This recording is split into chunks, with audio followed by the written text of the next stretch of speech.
भारतीय जनता पक्ष आणि त्यांच्या एनडीएचा त्या एनडीएचा सुपडा साफ झाल्याशिवाय राहणार नाही।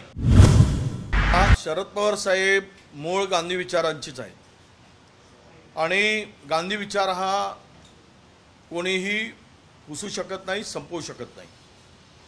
असे काही अवकाळी पावसासारखे पक्ष येतात, सत्तेत येतात। काँग्रेस हा नियमित पाऊस आहे आणि हे आता आलेलं हे अवकाळी पावसासारखं आहे। येतो, नाला भरून जातो, नद्या भरून जातात आणि शेती आणि जनमानसाला उद्ध्वस्त करून जातात।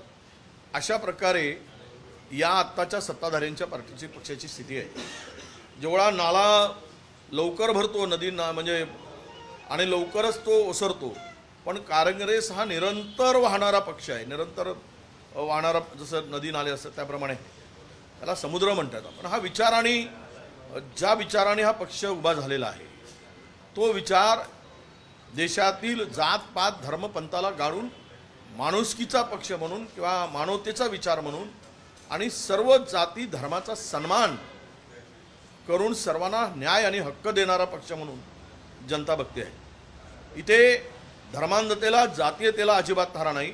तर इकडे हा देश नेहरूपासून तर राजीवजीपर्यंत आणि मनमोहन सिंग साहेबांपर्यंत विकास हाच अजेंडा राहिलेला आहे। डेव्हलपमेंट आणि त्याबरोबर ह्या देशाची एकात्मता आणि एकसंघ देश ठेवण्यावरच काँग्रेसचा भर राहिला आहे। आणि 2024 मध्ये जे देशातील एकूण वातावरण वारे व्हायला लागले, हा बदलांचे वारे, पूर्ण देश हा आता या सरकारला बदलण्याची मानसिकता तयार करून बसला आहे आणि तो त्यांनी निवडणुकीपर्यंत अजिबात कुठलीही रिॲक्शन दिली नाही। पण निवडणूक आल्यानंतर जनतेने ही निवडणूक स्वतः हातात घेऊन काँग्रेसच्या पाठीमागे मजबूतीनं काँग्रेसच्या पाठीमागे जनता आता उभी झाल्याचं दिसतंय। मी तुम्हाला म्हणालो, अतिरेक म्हणून नाही किंवा अतिशोक्ती म्हणून नाही, भारतीय जनता पक्ष आणि त्यांच्या एनडीएचा त्या एनडीएचा सुपडा साफ झाल्याशिवाय राहणार नाही आणि लोकांनी इंडियाच्या हातात या देशाची सत्ता देण्याचा निर्धारच केलेला आहे। कारण या जुलमी आणि अत्याचारी आणि ज्याला आपण तानाशाही प्रवृत्ती आहे, या प्रवृत्तीला जनता विटलेली आहे। म्हणून पवार साहेब म्हणतायत की 24 नंतर हे सर्व पक्ष काँग्रेसमध्ये, अनेक पक्ष काँग्रेसमध्ये विलीन होतील, अनेक पक्ष, तर त्यांच्या म्हणण्यामध्ये तथ्य आहे। आणि पवार साहेबांसारखे मोठे नेते ज्यावेळेस बोलतात त्यावेळेस त्यांना फार दूरचा सगळी अभ्यास करून फार दूरवर त्यांना ते सगळी दूरदृष्टी आहे आणि तो दूरवरचा खोलवरचा विचार करून बोलतात। त्यामुळे मला वाटतं की यामध्ये 24 मध्ये सत्ता परिवर्तन होणार आणि भरकडलेले जे काही पक्ष इकडे तिकडे गेलेत त्यांना दबावामध्ये आणून, त्यांना प्रेशर टाकून ती सर्व एक ताकदीची मोठ सर्व काँग्रेसमध्ये येईल आणि काँग्रेस पुन्हा या देशाची धुरा मजबूतीनं सांभाळेल। भाऊ, राजन विचार यांनी दावा केलेला आहे की 2013 मध्ये 5 आमदारांना घेऊन एकनाथ शिंदे हे काँग्रेसमध्ये येणार होते। ती चर्चा त्यावेळेस झालेली होती असं मला वरिष्ठांनी सांगितलं होतं। कारण मी नुकताच 2005 मध्ये काँग्रेस पक्षात प्रवेश केलेला होता आणि त्यावेळेची चर्चा आणि कुजबूज होती की एकनाथ शिंदे पक्षामध्ये प्रवेश करतील अशी चर्चा त्या वरिष्ठामध्ये आणि काँग्रेसच्या वर्तुळामध्ये त्यावेळेस होती।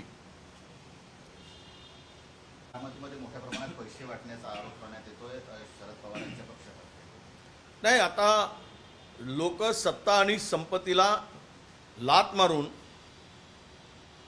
या राज्यामध्ये फुटीरवाद्यांना संपवण्याचाच निर्धार करून मतदानासाठी गेलेली आहे। तुम्ही त्यामुळं सत्ता आणि पैसा कितीही वाटला तरी त्याचा परिणाम जनतेमध्ये होणार नाही आणि जनतेने ठरवलं आहे की यावेळेस कोणत्याही परिस्थितीमध्ये मतदान हे भारतीय जनता पक्ष आणि फुटीरवाद्यांना करायचं नाही, तर तो इंडिया आघाडी महाविकास आघाडीच्या पाठीमागे उभा राहायचा निर्धारच केलेला आहे। त्यामुळे प्रत्येक गावामध्ये 70% 80% जनता मतदान आमच्या इंडिया आघाडीला करताना दिसत आहे. भाऊ, संजय राऊत यांनी म्हणाले की अयोध्येच्या हॉटेलमध्ये एकनाथ शिंदे म्हणाले होते की माझ्या मागे ईडी आणि सीबीआय आहे, त्यामुळे मोदींकडे जाऊ. नाही, हे तर लपून राहिलेलं नाही, हे सत्यच आहे. आणि तो जोशीबुवा कोण हे सगळ्यांना माहीत आहे. त्यामुळं फरार जोशीबुवा का झाला होता, नंतर का प्रगटला वगैरे हे काही सांगायची गरज नाही. ते गेलेत म्हणजे काही त्यांच्यावर दबाव होता, त्यांना असू शकतो. आणि आमचे संजय राऊत म्हणतात त्यामध्ये तथ्यही आहे. शरद पवारांनी जे बोललं त्याच्या शरद पवार स्वतः हे काँग्रेसमध्ये जात होतात, तुमची काय माहिती? ना असं आहे, तो निर्णय शरद पवार साहेब मोठे नेते आहेत आणि ते राज्यस्तरावर काही कुठलीही या संदर्भातली चर्चा अपेक्षित नाही आणि तो अधिकारही नाही. त्यामुळे हायकमांडकडे काय चर्चा होते आहे त्या संदर्भात मला माहीत नाही. आता आपण जसं बोलला की पवारांना दूरदृष्टी असलेले नेते आहेत, त्यांचे हे संकेत काय मानायचं की काँग्रेसला अजून बळकटीकरण होणार? आणि यापूर्वी पण आपण बोललो तर Congress leading from the front. त्यांचा जन्मतःच काँग्रेस विचारधारा आहे त्यांची. ठीक आहे, काँग्रेस अ आणि ब असू शकतो, पण विचारधारा मात्र ती मूळतः काँग्रेसचीच आहे, गांधी विचारधाराच आहे. ते तालमीतच त्या तयार झालेले आहे. यशवंतराव चव्हाणापासून त्यांच्या कारकिर्दीला जी सुरुवात झाली त्यामुळं त्यांना स्वाभाविक आहे की उद्याही काँग्रेस मजबूत व्हावी तर देश मजबूत होईल. चेन्नई साहेबांनी असा प्रस्ताव दिला होता असं म्हटलं जातं. नाही, मला माहीत नाही. चन्नीथाला साहेबांशी काही माझी या विषयावर चर्चा झालेली नाही. काल मोदींनी काँग्रेसवर टीका केलेली आहे की काँग्रेस पाकिस्तानची भाषा बोलतं असं ते वारंवार. नाही, ते निवडणूक हारताना त्यांना हिंदू मुस्लिम भारत पाकिस्तान 10 वर्षाची उपलब्धी सांगता येत नाही म्हणून हे रडगाणं ते नेहमी करत असतील, करत राहणार.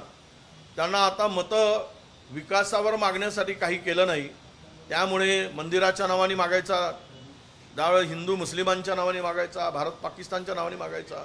कारण चीनच्या नावाने ते मागू शकत नाही, कारण चीननी 4000 स्क्वेअर किलोमीटर भारतामध्ये जमीन बळकावली आहे. 56 जे आमचे सर्चिंग पॉईंट होते त्यातील जवळपास 33 सर्चिंग पॉईंटवर आमचे शिपाई जाऊ शकत नाही. इतकी कोंडी केली, त्यावर ते बोलू शकत नाही. त्यामुळं ते मतदानासाठी भारत पाकिस्तान बोलत राहतील. तरी पण देशातील जनता त्या अशा बनवाबनवीला जुमलेबाजीला थारा देणार नाही, हा आम्हाला विश्वास आहे. भाऊ, काल मतदान पार पडले पण इतर राज्यांच्या तुलनेमध्ये मतदान कमी होत असल्याचं दिसतं. महाराष्ट्रामध्ये मतदान कमी होण्याचं कारण सत्ताधाऱ्यांच्या विरुद्ध असलेला राग आणि सत्ताधारी पक्षाला ज्या लोकांनी मतदान केलं त्यांचा तो भ्रमनिरास झाला आहे. त्यामुळे ते मतदानासाठी बाहेर पडले नाहीत आणि घरी बसूनच या सरकारचा बदला घेण्याचा निर्णय त्या मतदारांनी घेतला असावा असं मला वाटतं. बारामतीमध्ये अतिशय कमी. भारतीय जनता पक्षाच्या लोकांनी मतदानासाठी बाहेर पडावे की नाही या विवंचनेमध्ये किंवा द्विधा मानसिकतेमध्ये होते. कारण एकीकडे ज्यांच्यावर आम्ही आयुष्यभर शिव्या घातल्यात त्याच कुटुंबाला मतदान कसं करायचं हा संभ्रम मतदारामध्ये होता, हे कारण असू शकतं. देश विदेशातील प्रत्येक घडामोडींचे लाईव्ह अपडेट मिळवण्यासाठी आता साम टीव्हीच्या सर्व सोशल मीडिया प्लॅटफॉर्मला लाईक, फॉलो आणि सबस्क्राईब करा. तसंच सर्व नोटिफिकेशनसाठी बेल आयकॉन प्रेस करायला विसरू नका.